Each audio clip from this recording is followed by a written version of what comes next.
Venezuela just voted yes in a referendum to take over a huge chunk of land from its neighbor, Guyana, in a dispute that's been going on for more than a century.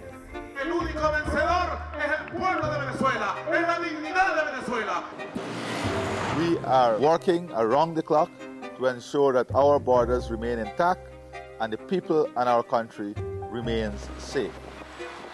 Tensions are high. There are even fears of a military confrontation. So how did we get here? This is Essequibo, recognized by the international community as part of Guyana, making up 2/3 of that country's territory. But Venezuela claims it's actually the rightful owner. There is very little controversy that Venezuelans agree that that territory belongs to them. However potentially inaccurate it is. Essequibo is bigger in size than England or Greece, mainly thick jungle, but also home to about 125,000 people. Canada has 10 provinces. Guyana has 10 regions.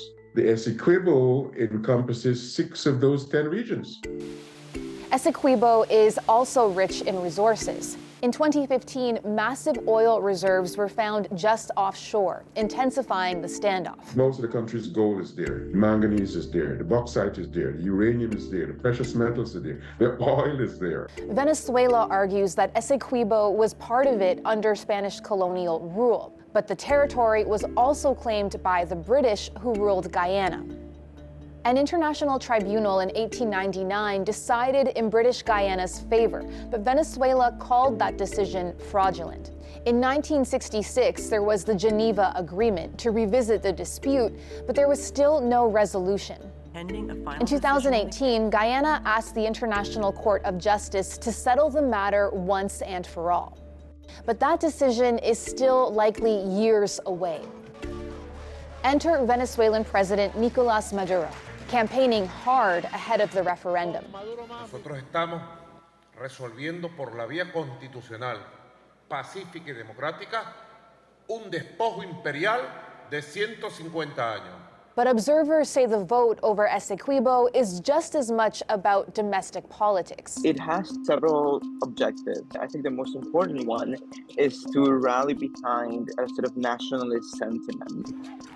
Maduro is under pressure. Years of economic and political crises, food and medicine shortages have made life in Venezuela very difficult. Presidential elections are set for next year. If they're free and fair, like the international community is demanding, analysts argue Maduro would likely lose power. Stirring up a geopolitical crisis, they say, may be his way of trying to hold on. Having an excuse that could unite the Venezuelan people around a leader and around its armed forces, for example, to either bar candidates from participating or from potentially even, postponing the elections. And any attempt at actually annexing Essequibo, experts say, would be too risky. There are too many geopolitical risks for Venezuela.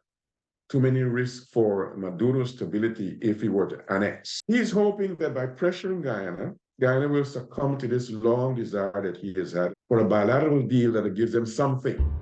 Still, concerns are growing over a possible military conflict. Guyana has hosted American soldiers helping to train its military.